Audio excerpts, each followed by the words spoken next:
seseorang yang kemudian senang, quote and quote ya, senang memperlihatkan kemaluannya di muka umum.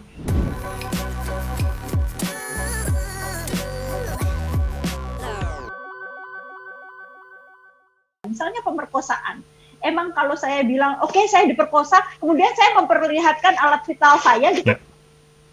Ya kan, gitu. Atau oke, saya tadi disiulin orang gitu. Ada yang disiulin orang itu seorang beda gender, kemudian itu menjadi sebuah prestis gitu ya. Tapi ada yang melihat itu atau mendengar itu sebagai sesuatu yang nggak benar gitu, sesuatu yang hei, apa sih lo gitu ya. Misalnya aja bilang gitu, cantik, mau kemana gitu.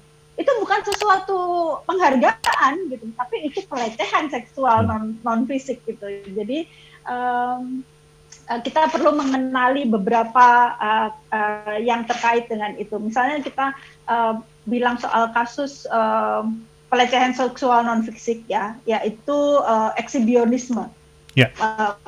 Pernah mendengar ya pasti ya gitu. Seseorang yang kemudian senang, quote and quote ya, senang memperlihatkan kemaluannya di muka umum, kemudian mempunyai dorongan seksual yang menggebu-gebu, ya, kuat, ya, yang kuat, berulang terus. Ini terjadi selama 6 bulan, ini baru bisa dikatakan ekshibionisme. Padahal di dalam 6 bulan itu dia bisa melakukan itu ke siapa saja. Betul. Gitu. Jadi bayangkan pada saat 6 bulan ini dia belum terdiagnosa sebagai ekshibionisme, dia sudah menanamkan banyak sekali pelecehan dan imbasnya adalah sebuah gangguan psikologis bagi korbannya. Nah, saya kebetulan ada baru minggu lalu, Mas Daniel. Jadi istri saya yang junior mengalami hal ini di kereta di KRL BSD Jakarta Selatan gitu ya. Jadi dia didekati oleh seseorang, tiba-tiba diambus gitu. Diambus tuh apa ya? Apa dicium-cium tengkuknya, ya betul. Ya, diambus dia karena sembari pegang handphone, baru setelah dia sadar dia langsung nengok itu ternyata dia sudah digesek-gesek ya.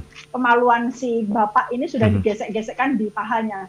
Nah, ini yang sering terjadi. Pada saat itu terjadi di muka umum karena takutnya respon dari support system, si korban ini justru freeze.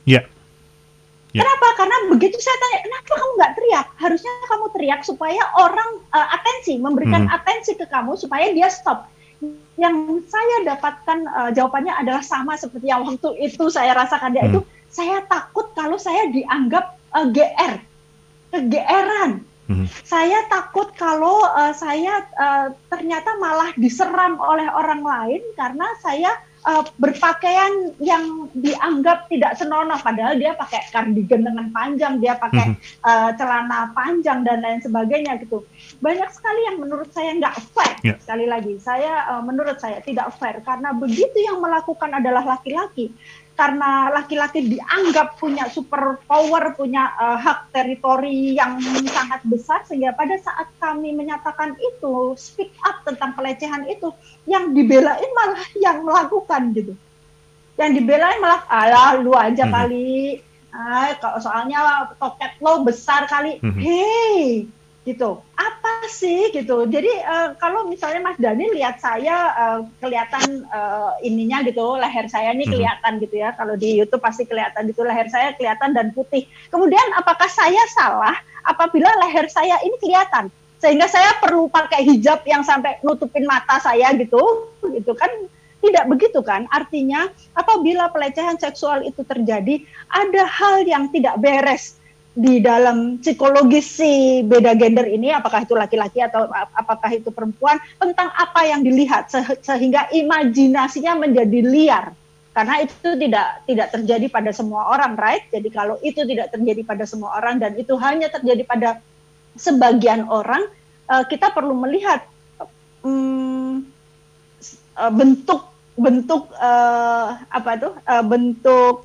imajinasi dia terhadap seksual ini melenceng atau tidak.